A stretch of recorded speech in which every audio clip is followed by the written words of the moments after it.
This is Carolina Ghost Towns, a podcast about the vanished towns and lost communities in South Carolina, North Carolina, and maybe a few other places. I'm your host, Tom Taylor. Hi, this is Larry Sprinkle. Time for today's tiny town. It's Lando in Chester County, the northeastern part of Chester County in South Carolina.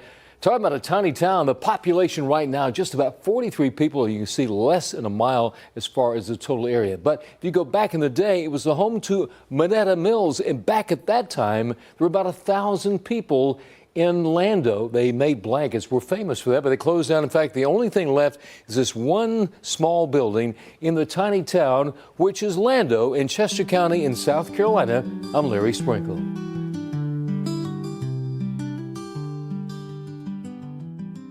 In my former life as a school district administrator, I was involved in several school construction projects.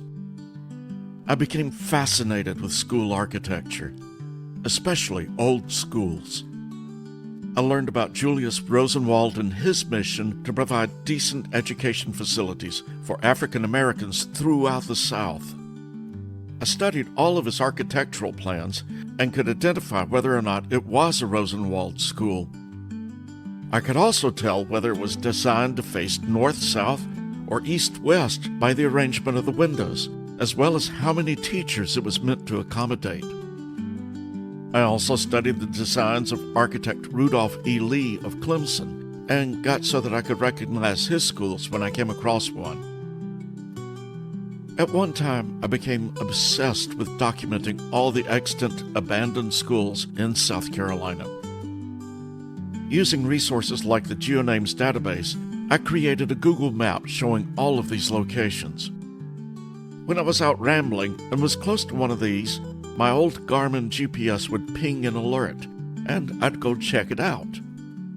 I've probably got hundreds of photos of these old schools. Old schools are important to the history of ghost towns. Some of the towns that I've covered were centered around academies. Sometimes the church or the school is the only thing left to indicate that a town was there at all. Often the school was sponsored by the church, as is the case in many of the Rosenwald schools. One school that's been on my radar for a long time is the old Lando School in the town of that name. This past January, I finally got a chance to pay it a visit. The school is one of the surviving buildings of the old mill town of Lando. Not only did we get to visit the school, but we were given a tour of the old mill site and got an inside history of the location.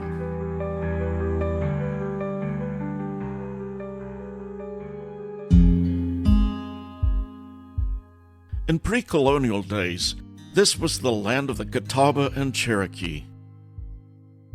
In the early 1700s, white traders began to make their home in the region, and in the 1750s, Scots-Irish settlers arrived on the Great Wagon Road from Philadelphia. Others made their way up from Charleston. Many of these arrivals settled along Fishing Creek, a tributary of the Catawba River. The flowing waters of Fishing Creek were perfect for providing power for a mill. One resource said that this was first known as Walker's Mill. However, a 1967 article in the Chester News states the following. The earliest known settlement at Lando was known as White's Mill. A family by the name of White early emigrated from Pennsylvania and settled at Fishing Creek. A mill operated by the water was built and became known as White's Mill. It was operated to grind corn, oats, and other grains for food, both for man and animals. The South Carolina Picture Project website says, quote, "The area was originally known as Walker's Mill during the American Revolution, named for Philip Walker, a yeoman who established a plantation, grist mill, and sawmill here," close quote. The website goes on to say, quote, "The area was host to British troops during the 1780s and was known as White's Mill for Hugh White, another well-known local miller in the area during the 1800s," close quote. Robert Mill's 1825 map of Chester District identifies the location as White's Mill. The 1967 article goes on to say that, quote, a few stores sprung up in the neighborhood, close quote. The 1900s, this place was called White's Mill because there used to be a sawmill, I think, across the street, and then there was Walker's Mill down here. So we had a couple of different mills down here. Those are old water-powered mills, right? Yes, sir. Well, I think, no, one of them was a sawmill. My main focus is the Manetta Mills because I had a family who worked in here. Right. And I had a family who's always talked about this mill. And then until I started volunteering down here, I didn't know about the other 2 or 3 mills. And then the Revolutionary War was down here. We found a cannonball from the Revolutionary War right down in this area. That's Caleb Perry, a volunteer with the Lando-Manetta History Center. We'll hear lots more from Caleb a bit later. In the late 1880s, a group of investors set up the Fishing Creek Cotton Factory. By 1882, this first factory was complete, and the Rock Hill Herald reported the following. It was our good fortune to be present on Friday when the finishing touch was put upon the Fishing Creek Cotton Factory and witness the first revolution of the wheel that marks a new era of prosperity for our county. It is the property of a corporation composed of men of York and Chester counties. Captain Ferguson H. Barber of Rock Hill is the largest stockholder and president since the organization of the company. The mill and community, simply known as Factory for a while, went through its ups and downs, with fires, storms, and bankruptcy. In the late 1800s, Benjamin Dawson Heath took over the mill and rebuilt it and expanded it, renaming it as Manetta Mill. According to one source, the name was derived by combining the names of Heath's wives, Mary, who died in 1892, and Nettie, his second wife. The name Lando for the community was another combination from 2 engineers on the railroad, Lane and Dodson. An article from the Greenville News on April 2, 1939 states, The village contains attractive homes for the employees. There is a delightful home-like atmosphere to the Manetta Mills village at Lando. Employees seem to enjoy living there. One will find employees there who have spent practically all of their working life there. Once again, here's Caleb Perry. Also, guys, this mill was one of the biggest textile mills in the world at one time. 2,000 people lived here, and just about 800 people worked in the mill. During the mill's heyday, 2,000 people lived here through 200 homes throughout this whole village. One of the oldest houses are still left from the 1800s. Wow. How many people live in Lando now? There are like 4 houses left. Most of them are vacant. Okay. Like 2 different homes are full right now, 2 or 3. But you see, back then the mill owned everything through here. Right. They owned everything. I mean, like I mentioned, your rent was like 5 cents a room. Uh-huh. And then on payday you would pay for it, and it was tied to your paycheck. In 1905, the company built the Lando School for workers. There had been several local one-room schoolhouses in the area, but Heath wanted a grand facility, especially since his wife at the time was a teacher. The Lando School was certainly that, a grand building in the Italianate style for the community. As was typical for the time, the lower floor had classrooms, and the upper floor had a large auditorium. Lando was different in that it even had a balcony for the auditorium. The National Register site describes the school. The Lando School, built in 1904 to 05 as the School for Manetta Mill, is architecturally significant as an excellent example of an early 20th century school built in a textile mill village of the South Carolina Piedmont, and as an example of the use of Italian Renaissance revival design that is rare in South Carolina public school architecture of the period, and even more rare in textile mill school architecture. The school is a 3-story rectangular brick building set upon a concrete foundation featuring brick on the first 2 floors and brick and stucco on the 3rd floor. The L-shaped hipped roof is in 2 sections, with one over the classroom section and another over the entrance and stairwell, and is clad in pressed metal shingles. The use of belt coursing, corbelling, and contrasting colors and textures articulate the building's stories and help define it as a good local example of Italian Renaissance Revival-style composition. The building historically featured double-hung 8/8 windows on the first 2 floors, and 8-pane round and 8-pane single-hung windows on the shortened 3rd floor or attic story. The first 2 floors of the school housed classrooms and the main level of the auditorium, while the 3rd floor was essentially balcony seating for the auditorium. A short line railroad, the E&M, ran from Edgemoor to Manetta. The rail carried products from the mill to connect to the main rail line for distribution. The mill changed hands several times during the 1900s. At one point, it was the world's largest manufacturer of blankets. But that was going to change.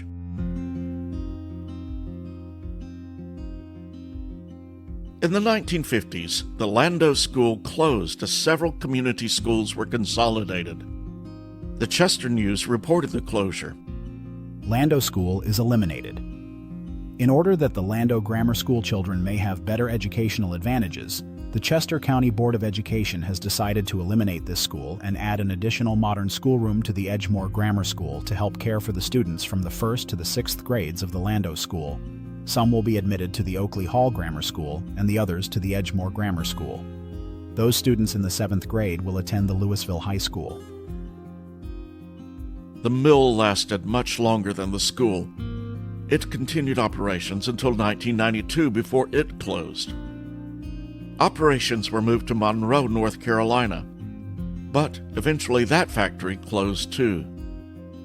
When the mill closed, workers moved away, leaving few residents in the former town. Eventually, the old Manetta Mills was demolished.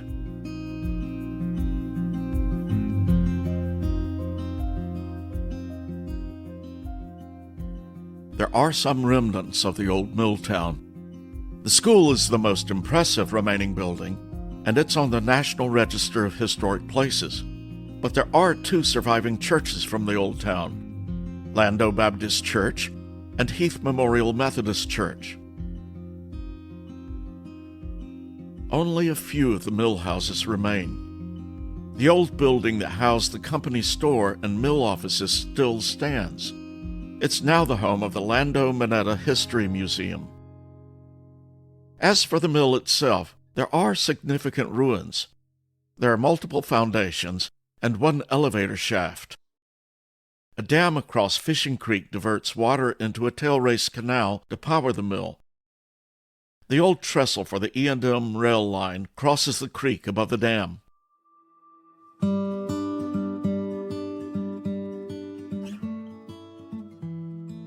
Lando is just off of I-77 and serves as a bedroom community for Rock Hill to the north.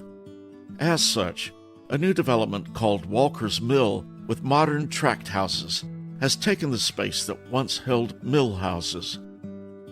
Another development is going in on Highway 901, which bypasses the town.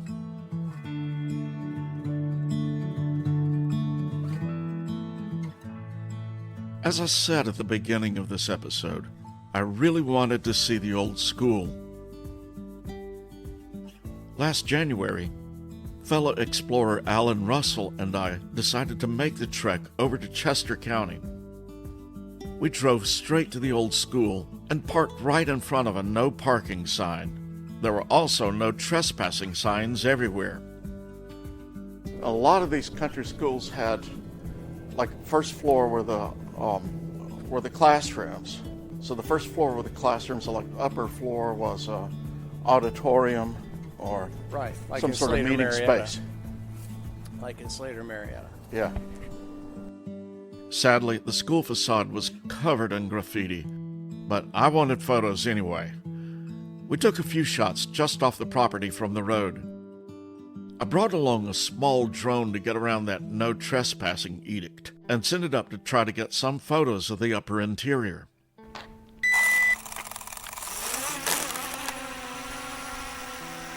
Once we had as many photos from the exterior as we wanted, Alan and I headed over to the old company store.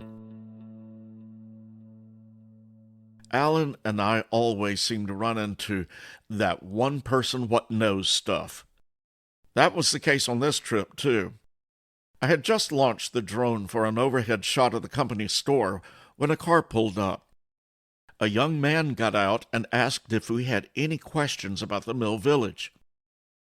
Caleb Perry is a volunteer with the Lando-Manetta History Center. Although the center was closed, he graciously offered to show us around the ruins of the old mill.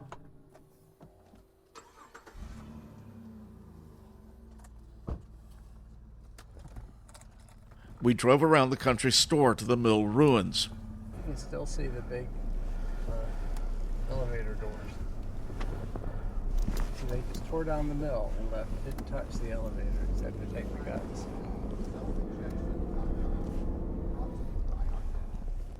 These ruins were also festooned with no trespassing signs. However, we felt that it was okay to explore them with Caleb.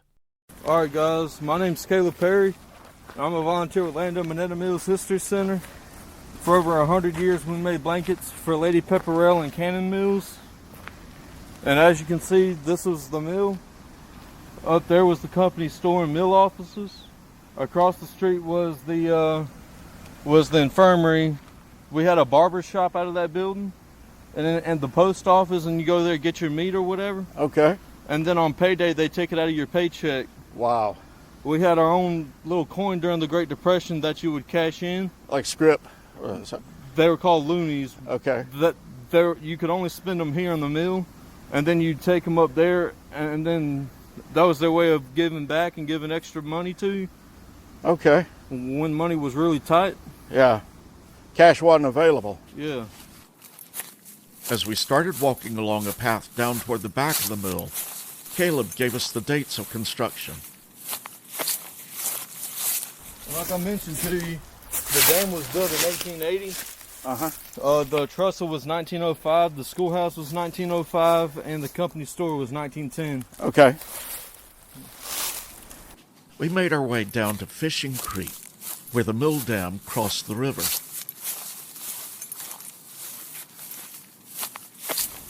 So we're standing at the dam. Yes, sir. And so this is the tail race. Yes, sir. Okay. That's how the mill got power. They ran off of creek water. There was a pump that's still back there. Okay. Well, you said we can see the pump, so let's walk over that way. All right. Let's go. As we backtracked, we came to a cleared path. This was the old railroad bed, with the rails long gone.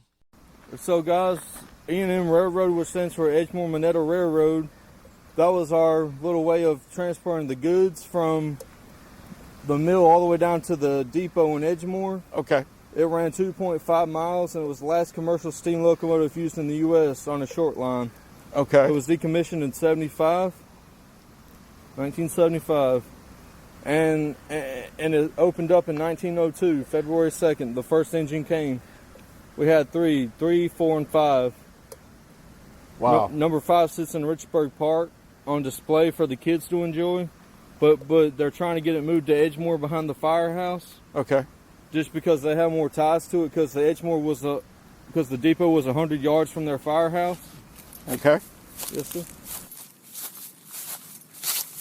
I mean, every Friday night, that trestle I showed you guys, it would be filled from one side to another, full of people just hanging out, having a good time. People from the mill, just people having a good time, jumping off the trestle and everything, just having fun. Sounds like it would be a fun place to hang out. It was back in the day. And then at one time, this guy I've heard of, he would drop between the cross ties whenever the engine was rolling, and then wait for the engine to pass by, and then he'd pull himself back up. I was just like, man, that's crazy. People would jump on top of the box cars and jump off into the water. People have actually died down there jumping off that creek, off that trestle. I can imagine. Caleb took us to the old pump house on the creek, then showed us the pump mechanism. He said that Revolutionary War-era shells had been found along the creek. Caleb pointed out other features of the ruins as we made our way back to our cars. And then if you look up here, this is where the coal dump area was for the mill. Okay. The boiler room was right around in here. So they come out here, get coal, and take it in the boiler room. Some of it's still over here. Okay, yeah.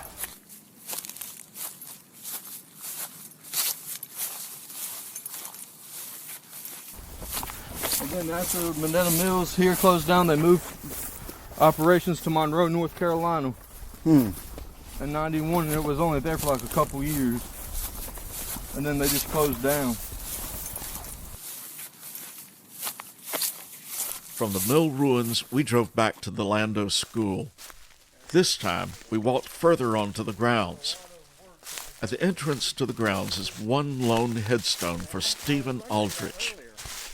When we saw it on our first visit, we didn't know if it was a monument or an actual grave. Just overgrown.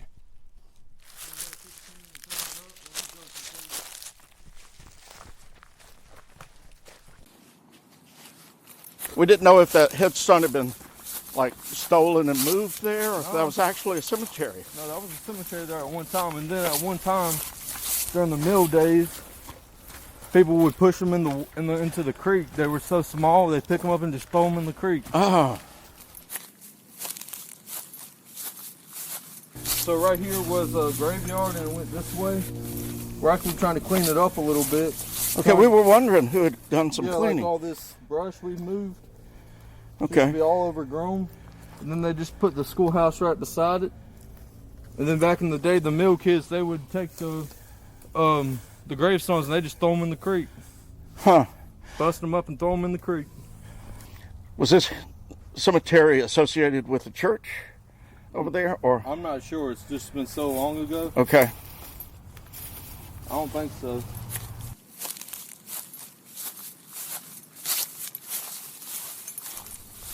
It looks like it was a 3-story building. It was. There's a balcony and a stage in there on the top floor. A lot of the old schools did that. They had the classrooms on the lower floor and the auditorium on the upper floor. Yeah. This building went up to 8th grade. So I'm sure every time they have announcements, the principal or whoever would get on the stage and the kids would be up on the balcony. Huh, okay. If you guys want to go check it out, we can.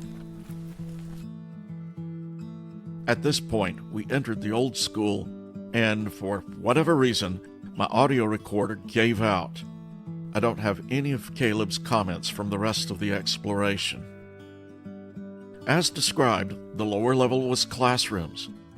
There was more graffiti all over the interior. We stepped over holes in the flooring and climbed over broken boards to reach the old staircase. On the second level, there was a wide open space with a small stage. The stairs continued up to a balcony, which provided a view through the windows of the surrounding area. We made our way carefully back down the stairs and out to the cars, but we weren't done with Caleb's tour just yet.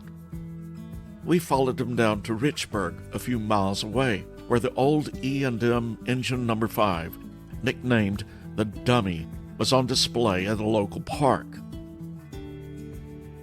We thanked Caleb for his time and for the tour of Lando and Manetta Mills. We'll definitely need to make our way back over on a weekend and visit the History Center. One last comment. Lando School is a fragile historic property that's had a lot of vandalism. We only ventured inside with permission and with an escort from the center. Since our visit back in January, the Lando-Manetta History Center has launched an initiative to clean up the site and repair some of the damage. It's now under video surveillance with regular patrols by law enforcement. If you go, respect the private property and the no trespassing signs.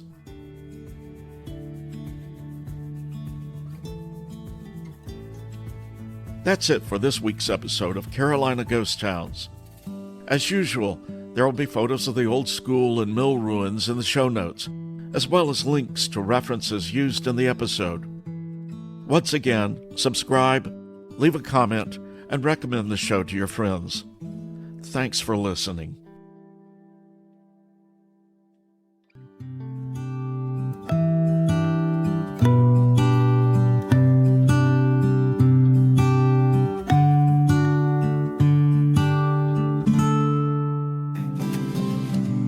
In this southern ghost town, we found a story untold. In the shadows of the past, we unravel, secrets unfold. With each step we take, we journey back in time. In this southern ghost town, we leave our footprints behind. Thanks for listening. The opening music was composed by Lex FM with additional music from Pixabay. The song Southern Ghost Town was generated by Suno AI. All other music was composed and recorded by me, Tom Taylor. Carolina Ghost Towns is a part of the Random Connections empire. It's pretty much a one-man show, so I wear all the hats, including producer, writer, researcher, sound engineer, publicist, and bartender. If you like the show, please subscribe on your favorite pod venue and be sure to give us feedback. If you have questions, comments, or ideas for the show, you can reach me at carolinaghosttownspod@gmail.com. For more information and show notes, visit randomconnections.com. Thank you. In this southern ghost town, we found a story untold. In the shadows of the past, we unravel, secrets unfold. With each step we take, we journey back in time. In this southern ghost town, we leave our footprints behind.